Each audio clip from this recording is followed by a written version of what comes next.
What I got, you can't buy.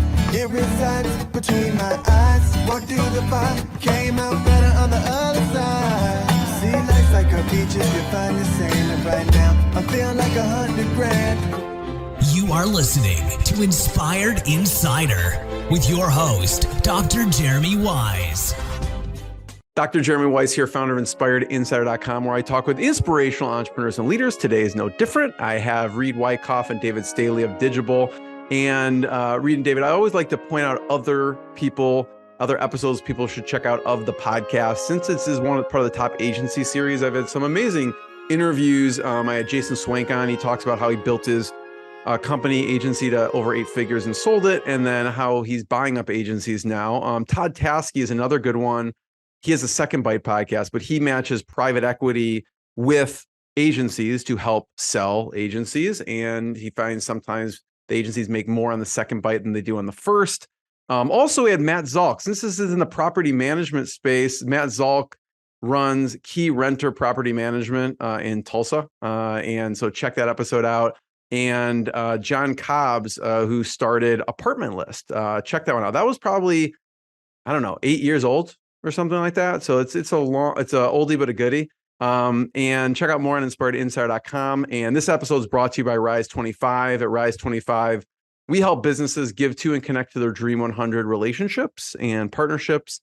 And how do we do that? We actually help you run your podcast. We're an easy button for a company to launch and run your podcast. We do strategy, accountability, and the full execution. Reid and David, we call ourselves the magic elves that run in the background to make sure it makes it look easy for the host and everything else. So if you thought about podcasting, you should. If you have questions, go to rise25.com. For me, the number one thing in my life is relationships. I'm always looking at ways to give to my best relationships. And I've found no better way over the past decade to profile the people and companies I most admire and share with the world what they're working on. So you can check out rise25.com. And I'm excited to introduce David Staley and Reid Wicoff. They're co-founders of Digible. And Digible has helped to transform the apartment marketing industry. And we'll talk a little bit more about what that means.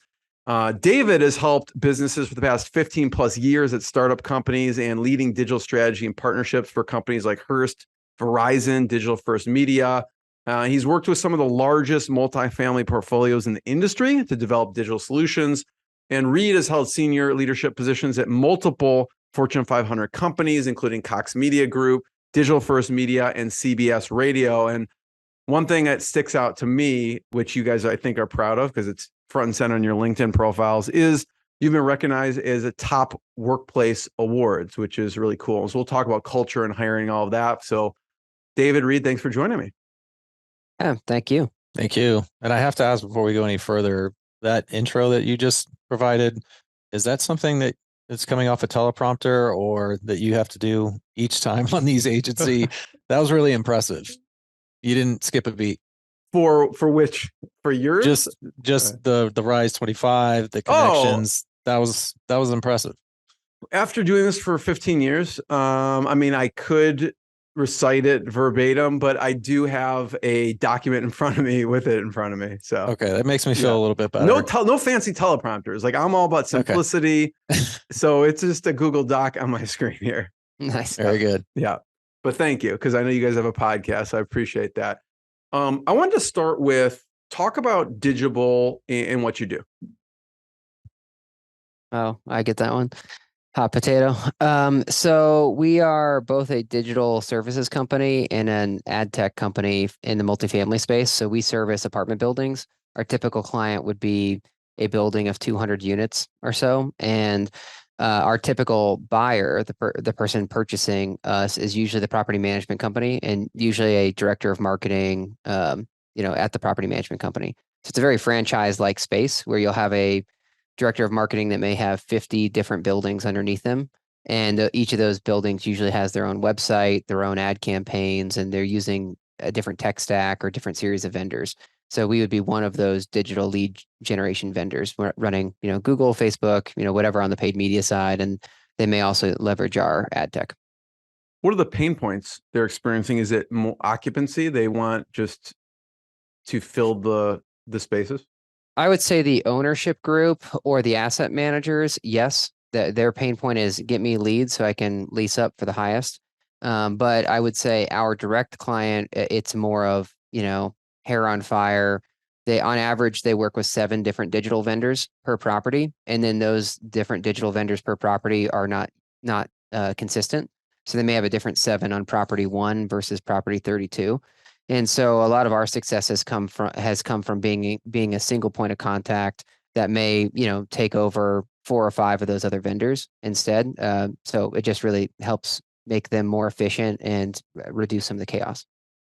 You know, we were talking before we hit record about the real estate tech industry, and that kind of relates to condensing 7 vendors into one. Talk a little bit about the ecosystem and kind of the void you're filling.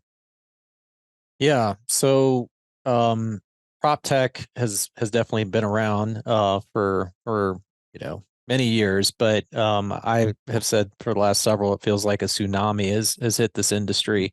And a lot of it's still pointed at the on-site, the operational elements or needs of the owners and the operators, but it's starting to hit more on the marketing and advertising, but I feel like it's kind of tangential.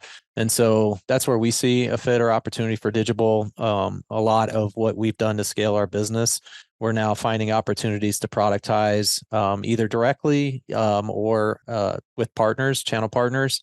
And ultimately, we see ourselves as being the fuel, behind advertising and marketing in the industry. And so, that all should come together for us, for more of a marketing operating system. So when you mentioned the 7 getting down to 1, that is definitely a big part of our roadmap. There's still, toggling back and forth between 5, 6 platforms in any given day just to get their work done. And as we're building, this tech, we feel like it can and will ultimately present itself in one system, that they can, even avoid email, avoid Slack, they can communicate through there. They can get their contracts done. They can get their planning done. They can get their reporting done, but it also makes me anxious just to be, candid about it. Cause you don't see too many Swiss Army knives out there. And, that's what, we're acknowledging, but we feel like because we're keeping it focused in one industry, that gives us a better chance to actually fulfill that mission. From an agency standpoint, how much should someone, invest in tech investment versus using third party? How do you make those decisions? Well, we're big fans of Jim Collins. I'm sure you know him very well, but he talks about bullets and cannons or cannonballs. And so we just try to be really responsible, kind of proof things out internally, do a lot of testing before we make, bigger decisions on where we want to park our money. But it's funny you asked that because that's now evolved into what we call our DIP, which is Digital Investment Paradigm. And that is a chance for us as owners and with the rest of our operating committee to sit down and really talk about where we want to, spend our money.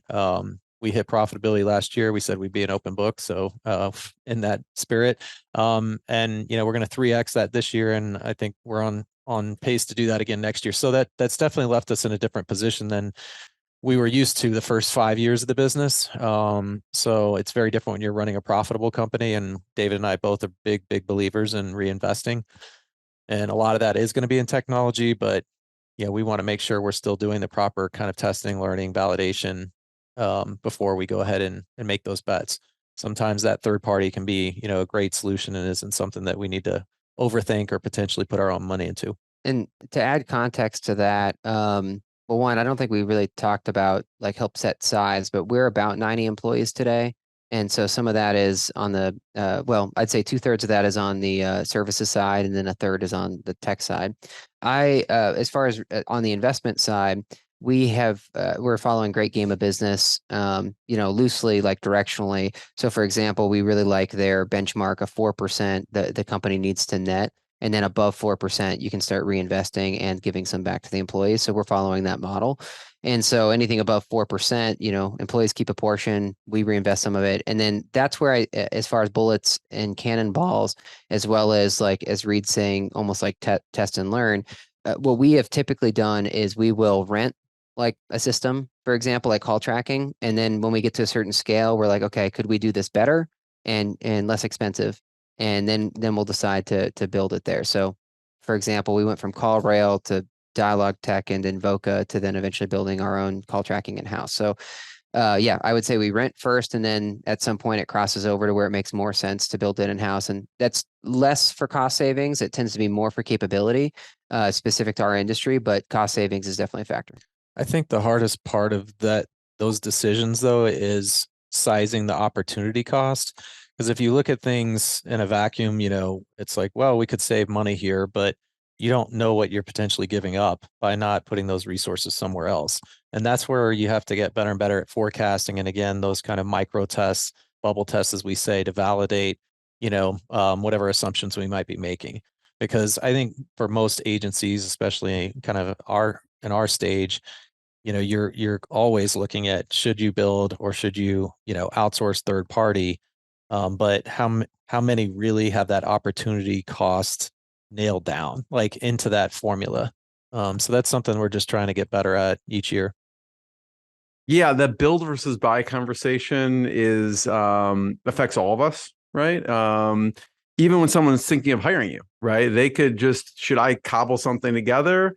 Or what do you tell a company coming to you that is making that decision? And maybe, whether they say it or not, they're thinking it, right? What do you say to them? Listen, here's the value we provide, because there's an opportunity cost for even a big company, property management company, to keep it in-house versus hire another company to do it. Well, for us, we really lean on being the trusted advisor for our clients. So we don't have a sales team. We've never had a sales team, and yet we're growing very quickly.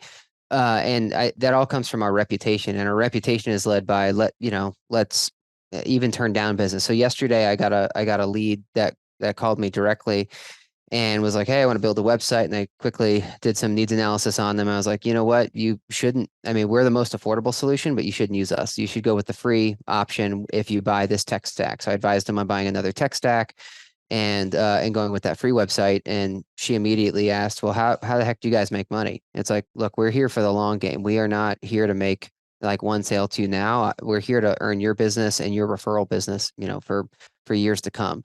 And so that's how we can get away with it without having a sales team, but it's definitely stepping over those sales frequently. So we almost are always recommending that they spend less money or that they use something else. And then that just almost, it's magnetic for them. I joke, but I don't, but we actually have a podcast like dedicated to that exact scenario. But it is happening more and more these days in property management. And this is what we've heard from owners, presidents, saying that they're getting squeezed themselves on margins. And so they're trying to find not just cost savings, but potentially revenue opportunities. And they see, marketing as one of those opportunities. So it's like, hey, you guys have been doing this, built a successful business. Why can't I? And I'm not trying to serve a whole industry. I'm just trying to serve my ecosystem, my universe. And so instead of fighting it, back to David's like trusted advisor, we will help coach them, and it's easy because we have built this business and we know it so well to, I guess, fully project, talk them through the economics, the numbers, the opportunity costs that they're probably going to be facing, with no intent of scaring them, away from the opportunity or trying to convince them to stay on, just giving them as much as we can, an impartial, look at what that might mean for them. Because that opportunity cost is harder for us to see for that use case, where it's like, hey, there's other mechanisms that you could make money on in multifamily or with third party management. So they kind of need to figure that part out for themselves. But we are very transparent about what those numbers might look like if they were to take it in-house. I want to talk about niche, right? There's efficiencies. You mentioned, SaaS, right? You can create more of a Swiss Army knife just because it's really specific to a niche. Services, productized services, because it's a niche. Obviously, I do want to mention, Digible Dudes, an apartment marketing podcast. So people can check that out. It's a niche. So talk about how you came to this niche. Yeah, well, I'll start and David, will come behind me, but we did work together for Digital First Media. That's the conglomerate. So think of it in terms of Gannett. And similar to a lot of these large media companies, regardless of media, they have these digital arms. And in our case, that came under the name of Ad Taxi. And so I was brought to run digital, I almost said Digible, for Ad Taxi here in Denver, kind of mountain region. And David was one of our enterprise sellers. So that's how he and I first met each other. And it didn't take long before he and I had a lot of, started having a lot of late nights just talking about bigger ideas and how we might disrupt within the environment we were in. But through happenstance, really, David got an opportunity to manage a couple of campaigns for a very large property management company in North America. And he found quick success with it and started to scale it kind of independently. And that's what prompted for me like some interest in, hey, maybe there's more opportunity here for us than what sits inside this department in this company. And that's what led us to founding Digible. But we went through a very thorough process. It wasn't that kind of, I'm probably making it sound almost whimsical, but where we said, hey, this industry is a little more franchise based. So it's not that you can get cut off at the heels with one client. So we like that. It's also about getting critical mass. So, these aren't huge budgets, but at scale, they, become really relevant. We like the clientele. We saw definitely a path to disrupt. The industry is notoriously, I'll say, behind some of those other mega categories like automotive or healthcare, et cetera. And so there's a bit of a hero path. And we also had the network, we had the knowledge, and give a ton of credit, to David, for pulling that together in a short amount of time. But that was really the impetus for starting the business. So yeah. Well, the only thing to add is that organization wasn't set up for entrepreneurship very well. And so that's what made us have to leave and do it on our own to really, take the steps that we wanted to take. When I hear the beginning of your journey, I want to crawl into the corner, okay? Because of you had a rocky start to starting the company because of a lawsuit. Talk about the beginning. Talk about that. Well, he did do his research. We normally would bring it up if you didn't ask, but so when we were at Digital First Media, we were actually employed by the Denver Post. And, the book of business I was running became the largest there by, a considerable amount. And so, when they learned that Reid and I had conversations, but only conversations about maybe we should do something because we're getting, stifled, they approached us and wanted us to, sign a pretty bad or, onerous, is it onerous? Onerous? I'll take that. Onerous. Onerous? One-sided. I don't know. Yeah. Well, yeah, it's definitely one-sided non-compete. And we're like, well, we can't do that. So Reid said, you still want to do this? I said, let's go. And so we left, and then we incorporated the company. We didn't even have a name yet. We didn't have a website. We didn't have anything. And then as soon as we incorporated the company, they sued us about 3 days later. So the first 6 months was, just about draining our bank accounts with attorney fees. But I'll let you pick it up from there.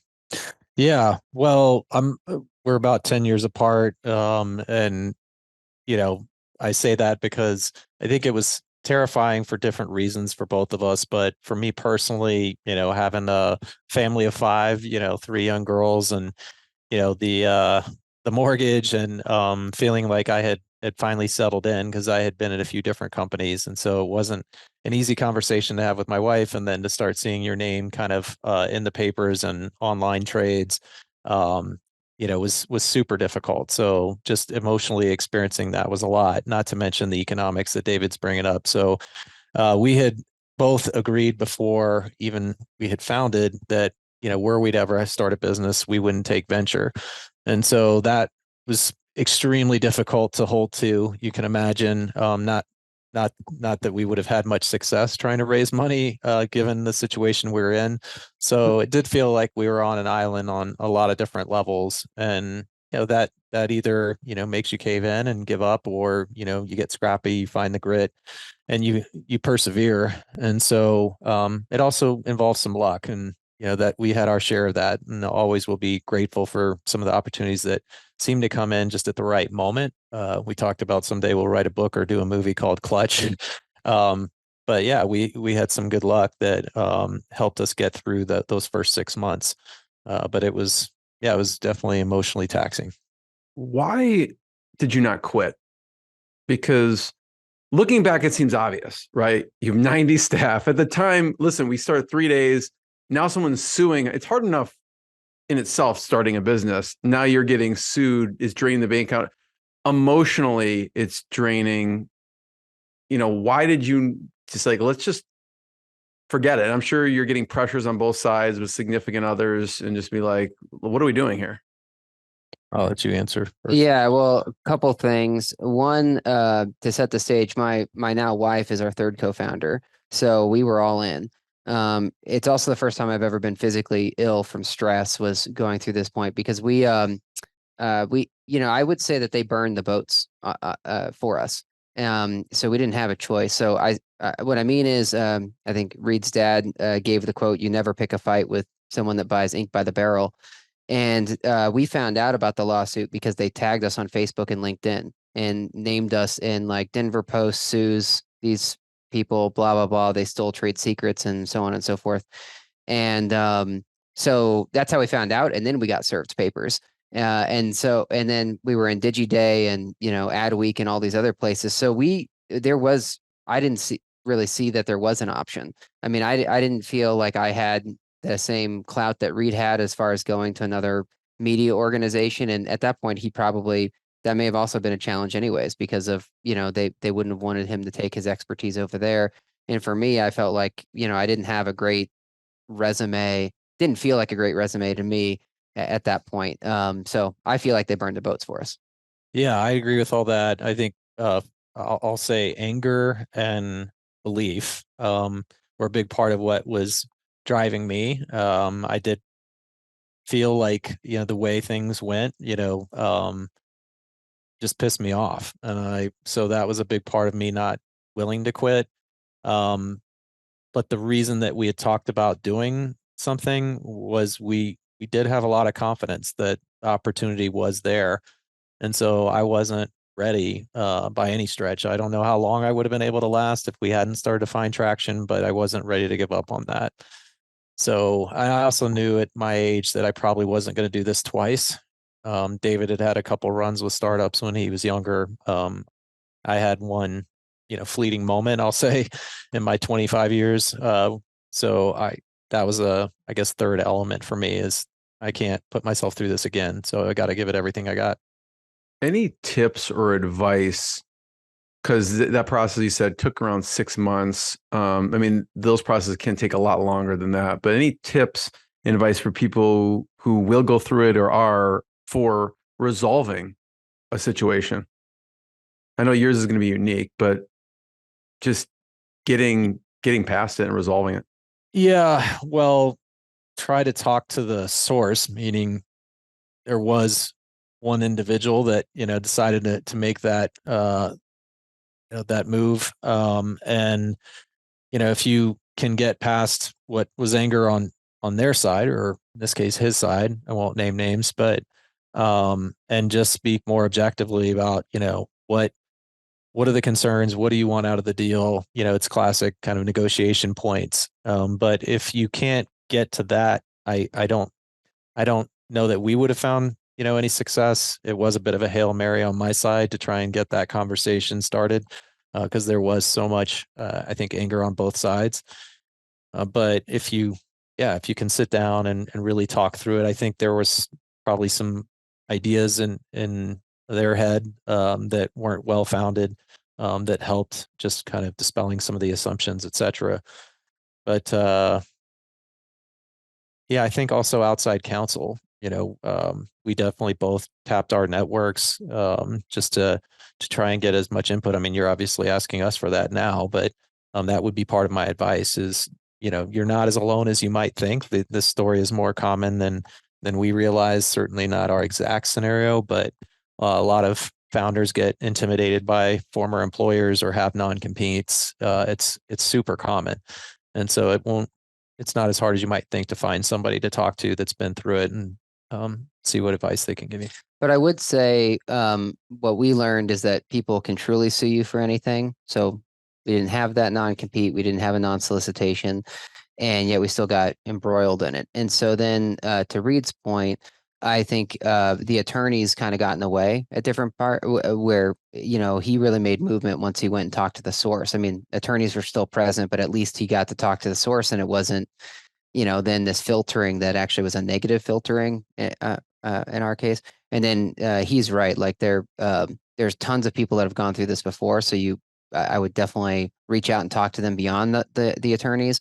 We ended up, reviewing at least 3 different groups seriously for our attorneys. And we ended up going with the high dollar one. And I don't know if that was like the best choice, but it would have been helpful if I would have reached out to more business owners at the time that had been through it to get their advice. I just think, because there are different times that the attorneys would start to tell us like this is a business decision, and there are definitely times you need to make the business decision, and then there are times that you need to, I think, stand up for your own beliefs. In this case, we went with the business decision, but I'm just saying it's good to have perspective from both sides and not just have your own attorneys telling you their view. And this is a little more specific to our situation, but I think it's still applicable potentially to others that are trying to figure out whether they can persevere or not. But if you have leverage, use it. Not everybody does, but I think we both were, I'll say, playing nice. But that's not what we were experiencing from the other side. And so taking the high road, I mean, obviously everybody needs to know kind of their own moral compass. And it wasn't about, breaking any kind of codes of integrity that we had, but certainly we had more leverage than I think we fully recognized or deployed early on. And if I had to do it all over again, I think I would have been more aggressive, we'll say, with the approach on our side. Yeah, no, I love what you said there. What do you want out of the deal? Figuring out what the other party wants out of the deal. I did an episode with Chris Voss, who, if anyone listening, he wrote Never Split the Difference, ex-FBI hostage negotiator, and he talked about how he gets people out of hostages out of terrorist situations sometimes. So it's good to hear your advice, and I love that question that you asked. Going from 4 employees early on to 90, there was a turning point where a big portfolio company came in. I love to hear about that, but then also kind of talk through the evolution of hiring and how you grew.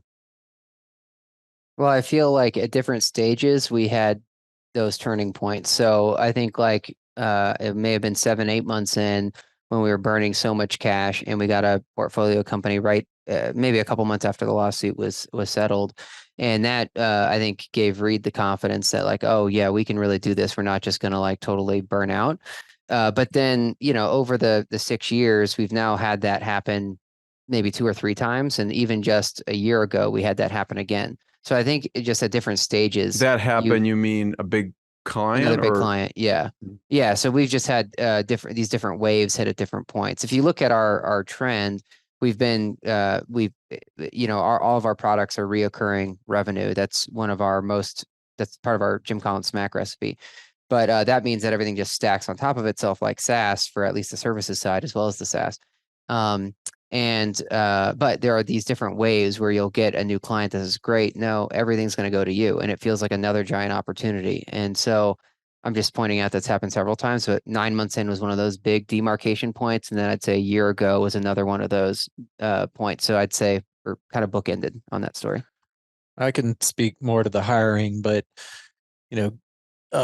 going from 3 to 90 in the span of 5 years and doing it all on your own steam is no cakewalk.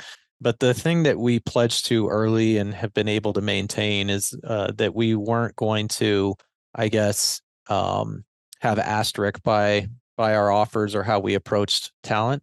We pretty quickly identified where I'll say our weight class was. And we said, we need to be competitive here. We can't, and we weren't going to be dangling big carrots of equity or performance-based clauses. And we, even to this day, don't have a sales force. So those 90 employees, there's not a single seller at Digible. What we wanted to do, though, was create a great work environment, and we understood that part of that was a good benefits package. I think we offered 401k almost day one. So these are things that probably outside advisors, investors would have frowned upon or said, that's crazy. You guys are in no position to do that. You're burning tens of thousands of dollars a month, which we were. But we didn't let that change our go-to-market as far as getting talent. And eventually, as we did start to find some success and now profits, we've just kept reinvesting and reinvesting in that package. We also are clear about where we end. That's something that can be difficult as you scale. If you're not careful, it's like now you can't undo that, pull that back. So we've just been really thoughtful, cliche, intentional about what and how we go to market to find top talent. And one of the biggest examples of that is our 4-day work week. That's something that we had talked about in the second year of the business, and proud to say that we were able to bring that to Digible about 1.5 years ago. And it gets mentioned in pretty much every interview that we have. And lots more there. We don't need to spell out those details, but. Well, I will add on though, like framework is important since we always knew, like people will say like, hey, you need to know early on if you're planning to sell the business or make a lifestyle business. We had wanted to build a great company. That's what we knew early on. And we also knew that we wanted to scale.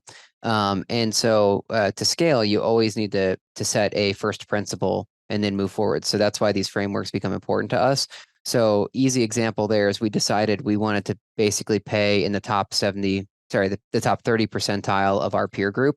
So from a salary perspective, and then we wanted to offer other things to our staff that we just feel, are the right thing to do, because many of them tend to be young. They don't think about health insurance or 401k match or vacation time. So that all was important to us. And then on the 4-day work week, let's go to a true 32-hour work week instead of, just doing 410s. But it's just setting those frameworks. So I think specifically the one was a big change for us was deciding, okay, our pay bands are going to be somewhere between 60 and 80% of our peer set. And that's where it's going to be. We're not going to try to go compete with someone that's looking for 85%. But, the person that wants to work at Digible is someone that wants great work-life integration and a great culture and is ambitious, not someone that wants a giant title or like the highest pay. Then we know we stop there and we're not going to compete. How was the implementation of the 4-day work week? Actually, I had one of the people who started, I think it's 4dayweek.com. They started the organization, and so people could check that podcast out. I'm curious how it worked on your end to implement it. Well, we waded into it, if that's the right verbiage here, but the first quarter, maybe the first couple, we just did it every month. Then we did it twice a month, and then we fully adopted it a year. So we took a year to get there. And certainly there's a lot of lessons we learned. We knew we would, as far as, productivity and, communication, even the cultural aspects of it, which you'd assume are all going to be positive, but certainly there were some tests and some challenges for us there as well.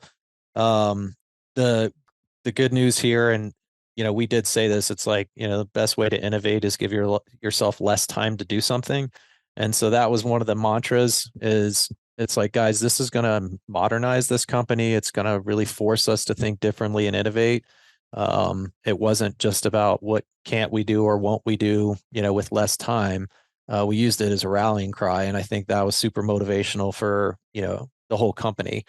And they took on that mindset. And sure enough, we did find a lot of opportunities to be more efficient, more progressive in how we went about our business. And the end outcome, I think we ended up with a better response time on we like tracking our email response time is just one of those data points for the customer experience. Like with Digible, is we want to make sure we get back to you quickly with a single point of contact.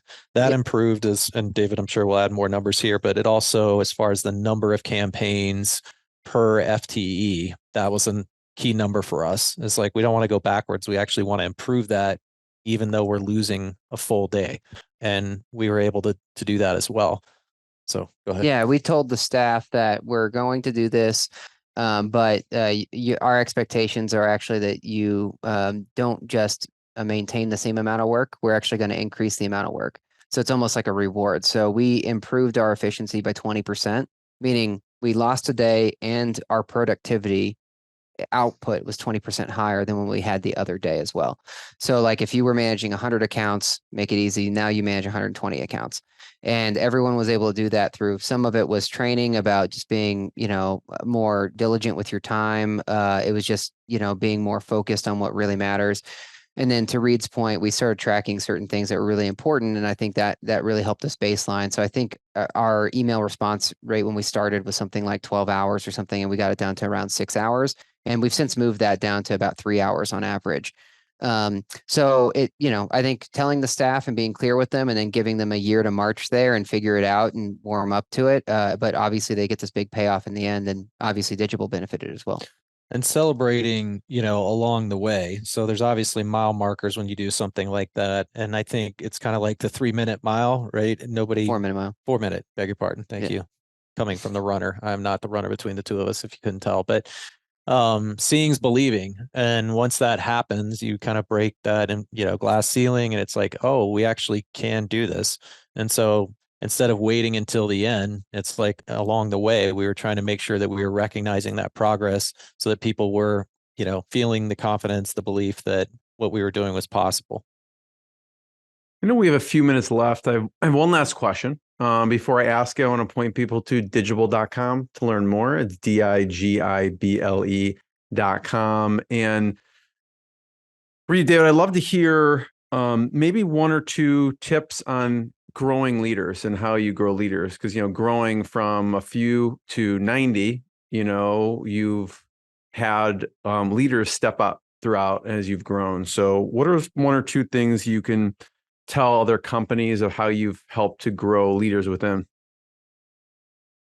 Well, yeah, he's looking more my direction, probably because I manage the executive team, and that's been a little more my responsibility than David's, but he's been a vital, I'll say, contributor. I like to call him a co-parent, as I often say, because I need that. You need that, and if you're going to develop leaders, you can't do it by yourself. It does take a village. So I think getting kind of that board of directors together, as I like to put it, for a direct report. It's like, this shouldn't just be me mentoring you.